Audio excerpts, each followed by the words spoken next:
welcome. Are you there? Hola, hola Carmen, hola a todos, ¿cómo están? ¿Hablas Estoy español? muy emocionada. Es- sí, estoy casi fluida. Wow, wow. No, estoy aprendiendo. It's perfect. Hi, hi. Oh, thank you. It's nice to see everybody. Hi. Welcome, Liz. Thank you so much for being here. I'm really excited that you're here and that we can share this moment with all these women that are interested in writing and in exploring their creative selves. And you being here is just an incredible gift for all of us. So thank you very much. Happy to be here. Thank you for inviting me. Mhm. Hi, So, everybody. We're doing this. yes, It's so cool. It's so cool. It's so yes, exciting. yes. So, well, I want to do a small introduction. We already talked a bit about this, but yeah, this is the wonderful Elizabeth Gilbert. She's a prolific writer, author of numerous novels, autobiographical books, and essays. And among her work are the beautiful books The Signature of All Things, Committed, City of Girls, Big Magic, one of my favorites, and of course the super bestseller Eat, Pray, Love. So I want to start by saying that I'm going to try my best during this interview to not act like the super absolute groupie I am. I am. I'll try to seem professional. You have been an Don't bother. incredible, It's okay. yeah, yes. You have Just been be yourself. such an inspiration for my work, both as a writer and as a guide to create to guide other women in creating and writing. Especially, well, I'd like to begin by talking about your wonderful book, Big Magic: Creative Life Beyond Fear, which was a book that I read a few months ago, and I've read it a few times. It's such a wonderful work, and I'd like you to tell us a little bit. How would you describe this book? Thank you. Um, well, I've always had a different relationship with creativity than what I see most people expressing. And I come from a Western European based culture, which is a culture that is formed by shame, by competition, by scarcity, by fear, by a sense that you always have to prove yourself, um, that you have to produce in order to have value, that you always have to be in competition against other people and against yourself, that you never, ever, ever can have enough. You can never be enough. This is the foundation of Western capitalist culture. This is Yes. what I was born into. And so the model that I was taught about creativity came from those same ideas. Um, you'll never have enough. You'll never be able to support yourself. If you're not rich and famous, it was a waste of time. If you can't constantly be doing better than you did last time, then you're a failure. If you're not doing better than everybody else around you, then you're a failure. If you can't be the best, you shouldn't do it at all. I was taught these lies. I think a lot of us were taught these lies. But for some magical, miraculous reason, I never believed it. I Mm. never believed it because I had my own intimate, personal relationship with creativity. And I experienced creativity as this generous, affectionate, fun, forgiving, engaging spirit that wanted to play with me and didn't care about the outcome. Mhm. It wanted to engage just because it's interesting to engage. And um, and as the years went on, that relationship just got more and more beautiful. And I kept watching more and more artists commit suicide and fall into depression and go into anxiety and talk themselves out of working. And I was like, oh, I wish everybody could experience the big magic of Mm. engaging with creativity just because it wants to and Mm. it wants to play with you. And so that's where big magic came from. Mm. Beautiful. Yeah, you talk about passion versus curiosity. Tell us a bit about this. What's the role of curiosity in creating? So I've just learned something new about curiosity that makes a lot of sense. I wish I had known it before, but I'll share it with you. I have a friend who's a neurobiologist, and what she and her colleagues have discovered is that there's a fear center in your brain and there's a curiosity center in your brain. And do you understand what I mean if I say that it's a toggle switch? You can't be in both at the same time. Mm-hmm. There's really only one of them can be online. And the fastest way for fear to collapse is for curiosity to arise. Um, because curiosity is the impulse that turns something terrible into something interesting. I think about my great aunt Lolly, who had an incredible attitude toward life, and I saw her in her 80s, and I said, "How are you doing, Lolly?" And she said, "Liz, you're never going to guess what I have." And I said, "What?" And she said, "Cancer. Isn't that interesting?" And the reality is, it's interesting. You Mm-hmm. know, like it's interesting. Like it was interesting to her. And so that's curiosity, like this is interesting. And I've had this moment and lots of times in my life when something really terrible is happening, like, oh shit, I'm getting divorced again. This is interesting. This is interesting. I didn't expect this. Wow. Oh, wow. The person who I love the most in the world is dying. This is interesting. Oh, Mm-hmm. wow. I thought I was going to be publishing a book next year, but there was a huge uproar about it on social media. And so now it seems like I'm not going to. That's interesting. Life is really Uh-huh. interesting. I didn't wake up every day expecting any of those things to happen. Mm-hmm. So they can either be terrible or they can be fascinating.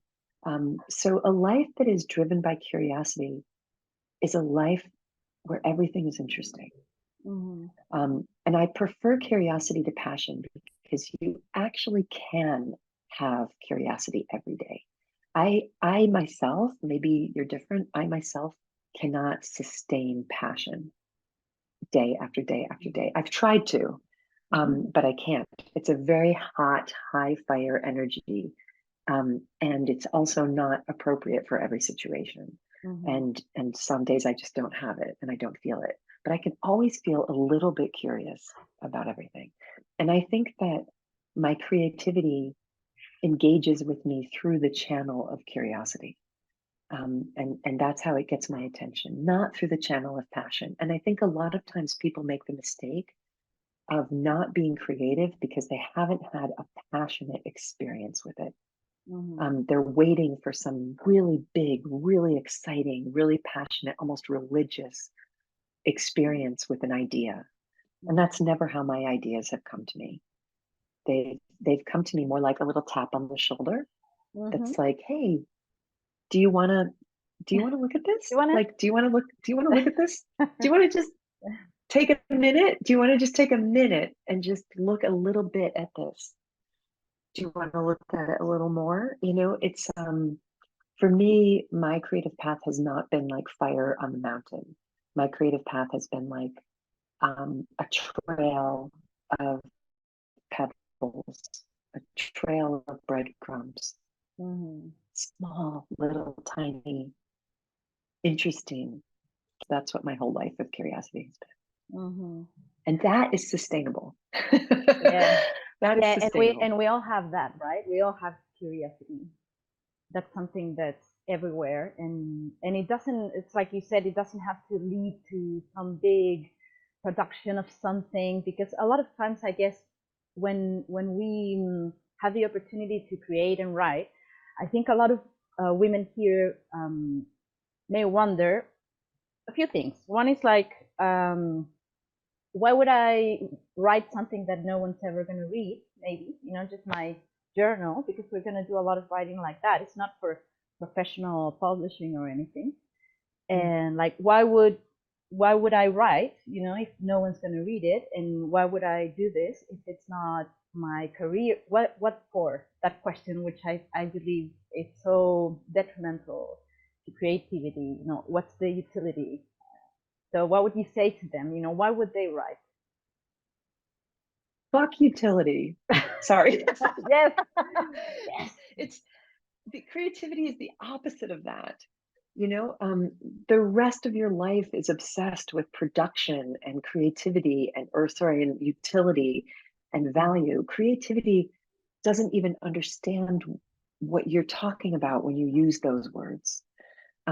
Creativity is an adventure for no reason. Mm-hmm. It's an adventure for no reason. And we are the only species that we are sure likes to do this for some reason, and we don't know why. We are the only species that likes to do this kind of stuff for no reason. One of my favorite definitions of art is making something more beautiful than it needs to be. Mm-hmm. Right? That's the opposite of utility. Mm-hmm. So one of the examples that I give is that my grandmother, who was from a Swedish farming family in northern Minnesota during the Depression. I mean, the least airy fairy creative people in the entire world. Swedish people, Lutherans, Puritans, farmers, dairy farmers in the north, in the snow, you know, during a depression. These were not like fun people, right? The Mm-hmm. people that I come from. But they were artists and they were creative. They never would have used the word artist. But the example I always think of, my grandmother made the most beautiful quilts and blankets. Mm-hmm. And part of the reason that she made them was for utility, because she couldn't afford to buy them. She Mm-hmm. had leftover material to use, and she would cut up the material and she would make these designs. She needed to keep her children warm. So there was one aspect of it that was for utility, but there was no reason that they needed to be that beautiful. Mm-hmm. There's no reason. And if you had asked her, why does this need to be beautiful? Why can't you just put an old grain sack on your child? Why does it Mm-hmm. why does it need to look like this? I don't think she could have told you why, Mm-hmm. except that something in her needed it to be more beautiful than it needed to be, and that it did something to her to see those colors, those patterns. It did something to her that nothing else could do because she did it her entire life. It's Mm-hmm. practical, pragmatic, non-spiritual woman her whole life.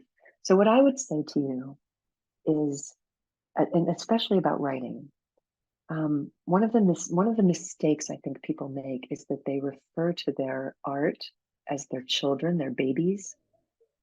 They say like, "This is my baby. My project is my baby."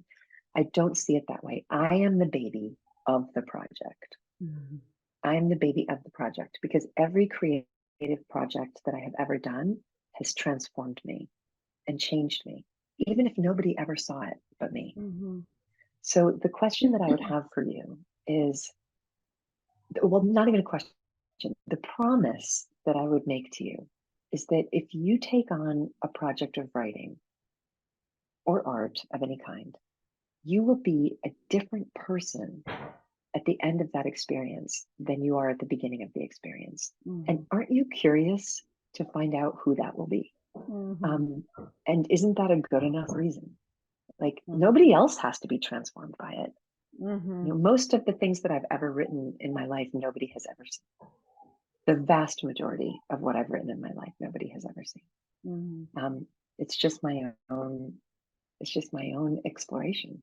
Yeah, It's and fun. you also say that it's. I really liked. I heard you say it at one of the million podcasts I've heard, or maybe in Big Magic. You talk about the universe is expanding all the time, and part of the way it does that is through our creations. You know, whatever. So what? Anytime we do something, you know, we create something. Uh, the universe is creating something, right? It's fulfilling its need, its desire to expand. I really like that concept. Yeah. Yeah. I mean, if the universe can be said to want anything, it wants to expand and it wants to change and transform and create, because that's literally what it's always doing. Mm-hmm. Right? Like that's what it's always doing. So if you can tell what something wants by what it's always doing, then I think we can agree that that's what it wants. Mm-hmm. It wants to become more complex. It wants to become bigger. It wants to create newer forms. It wants to blow things up and make new things out of them. I mean, that's We're all kind it's of ever doing. we're like accelerators of, because the evolution and everything's always changing, but I guess we're the ones that have that impulse of just like, I want to do something. And that's probably, yeah, we're the only accelerators of the universal creation. So I really like It's that point of wild. view. It's Yeah. wild. And every time you say yes to doing that, you're actually in the same energy flow that the entire universe is going in. Mm-hmm. Right? So you're joining, there's like a channel of tremendous, unthinkable, massive energy that's always creating. Mm-hmm. So when I do my small letter C creating, I'm in alignment with the big capital C creation. Mm-hmm. That's why it feels good. Like anytime I'm in alignment with the direction of the universe, it feels good.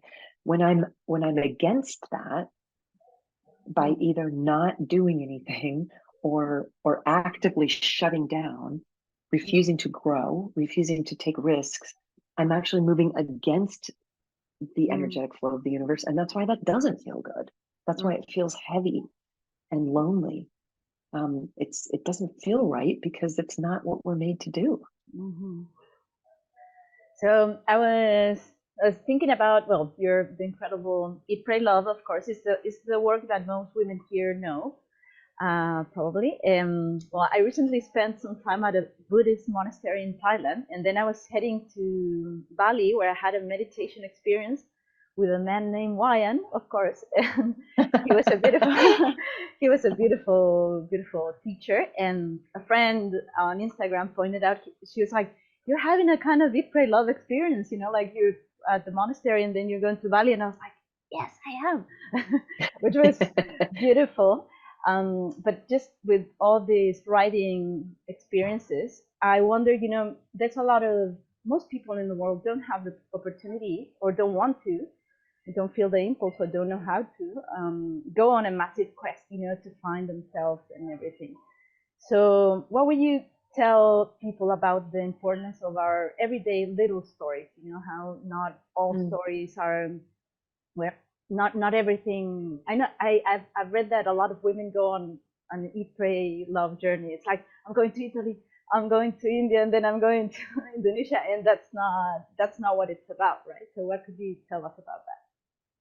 Look, I actually love it when people say they're going on an eat, pray, love journey. And I even love it when people say, I'm going to do exactly what you did. Mm-hmm. I'm going to go to Italy and eat at that exact pizzeria in Naples, and I'm going to go to India and I'm going to find that exact guru, and I'm going to go to Indonesia and meet the family of that exact medicine man. And I'm always like, great, do it. You're going to have a completely different experience than I had, Mm-hmm. because it's you.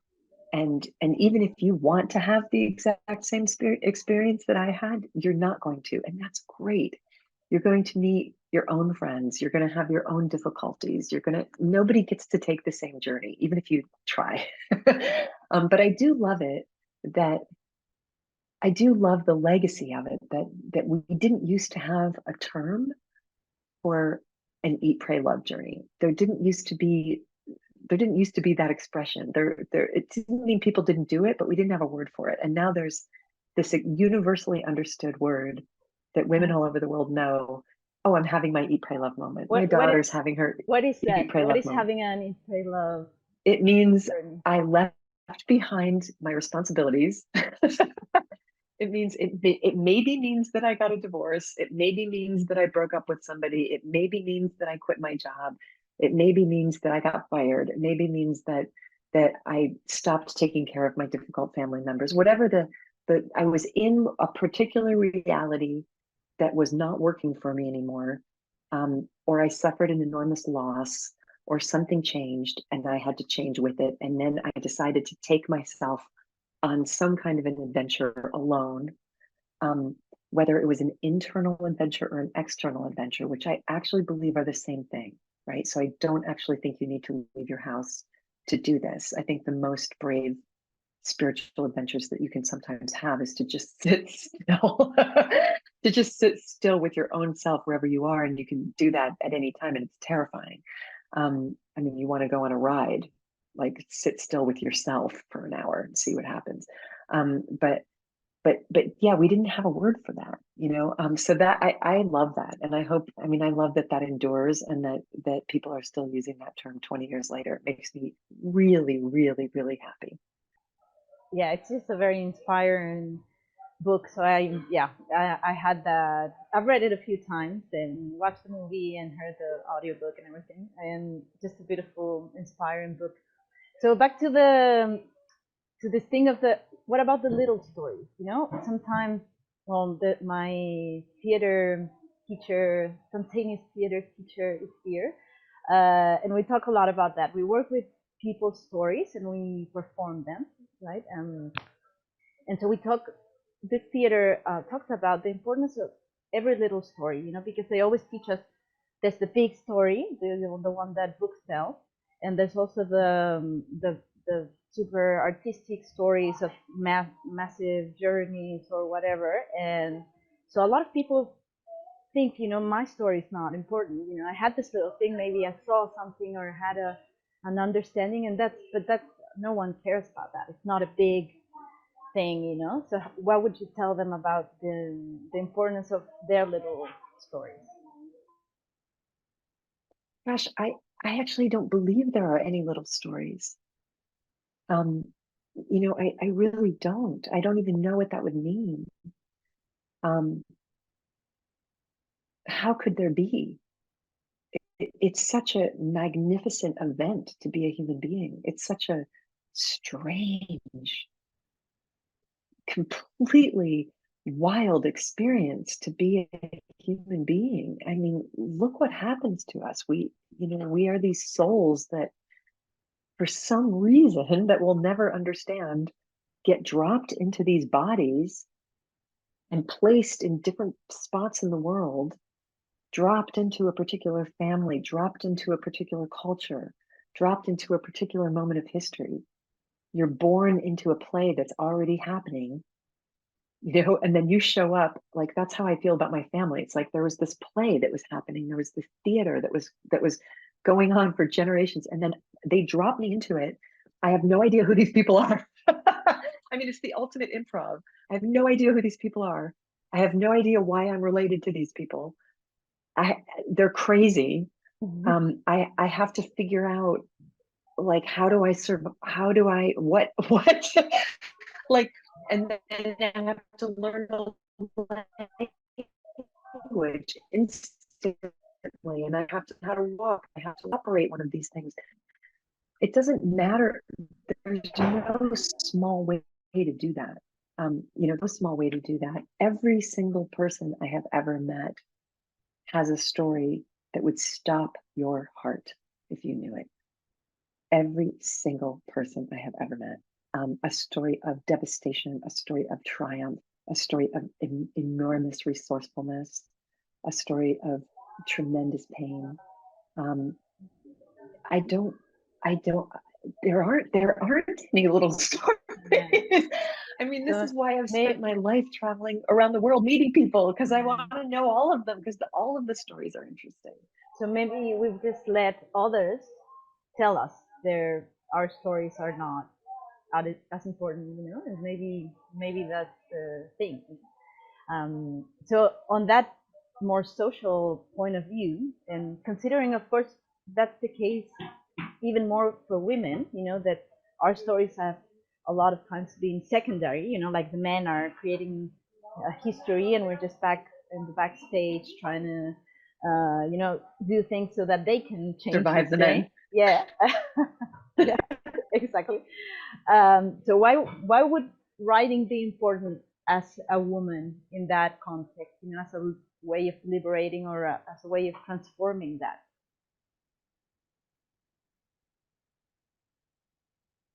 it's an audacious and brave thing to do, as a woman, to say my story is important, my life matters, um, and I'm interested in myself.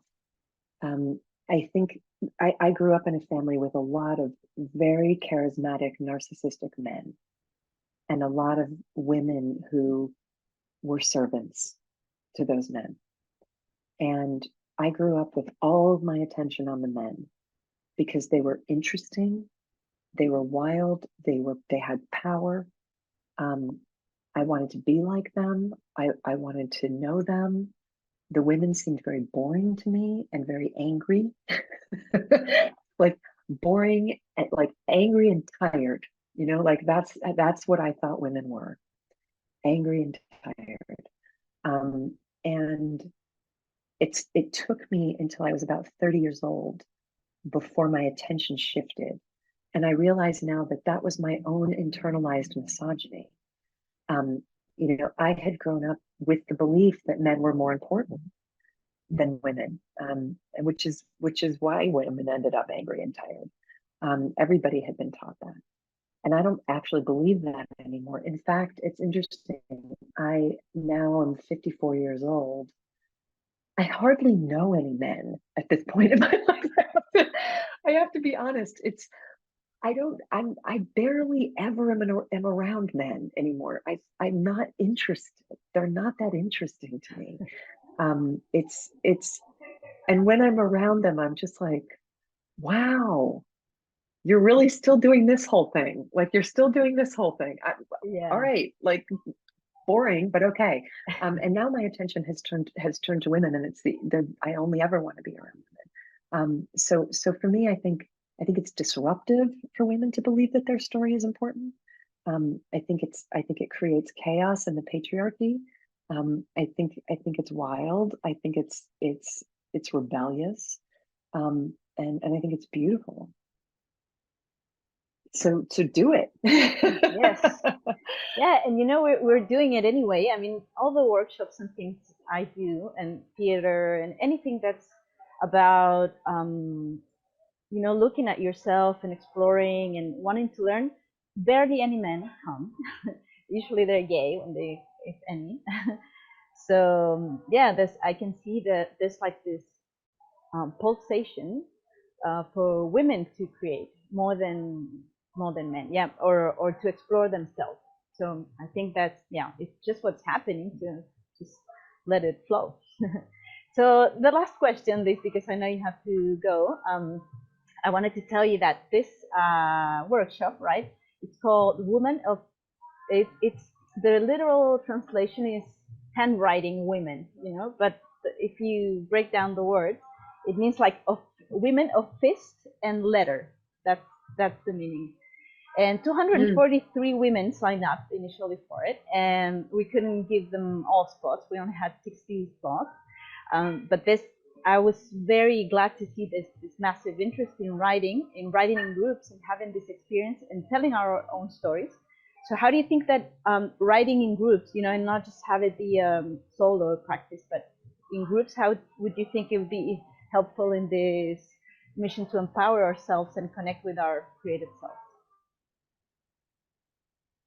I think women almost always do better in groups. I see that all over the world in indigenous cultures. Women stick together, and it's uplifting and it's powerful. Um, I I will say that I used to believe I how can I word this? Everything that I used to think that I needed to get from a man, I now believe that I can only get from a group of women.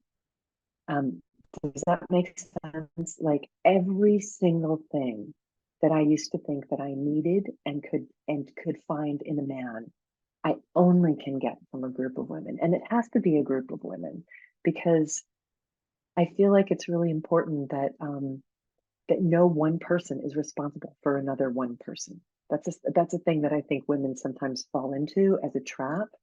It's like, this is my person and I have to take absolute care of them, and then you dissolve into that person. The nice thing about a group is that you share. there's always somebody on call. That's how I feel about the group of women who I'm friends with.